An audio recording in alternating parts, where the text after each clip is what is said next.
চরম বিষণ্ণতায় একাকিত্বের আক্ষেপে যদি নিজের অস্তিত্ব ধীরে ধীরে ক্ষয়ে যায়, তাহলে ধরে নেওয়াই যায় এই পৃথিবীতে কেউ কারো নয়, কেউ কারো জন্য নয়। নির্দিষ্ট কিছু অভিমান, কিছু অভিযোগ আর কিছু দীর্ঘশ্বাস একত্রিত হওয়ার পর নিজেকে হারিয়ে ফেলে মানুষ। নিজেকে নিজের হারিয়ে ফেলার মতো বিষাক্ত স্বাদ ও অতৃপ্ত অনুভূতি কতটা যন্ত্রণাদায়ক হতে পারে তা বর্ণনা করার ক্ষমতা স্বয়ং তারও নেই যে এই পরিস্থিতিতে আছে। ভেতর থেকে কতটা ভেঙে যাওয়ার পর আর কিছু ভেঙে যাওয়ার ভয় থাকে না।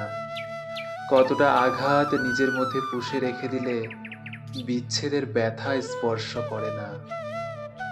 কতটা স্বপ্ন অসম্পূর্ণ রয়ে গেলে আর কোনো স্বপ্ন থাকে না তা অনুমান করার ক্ষমতা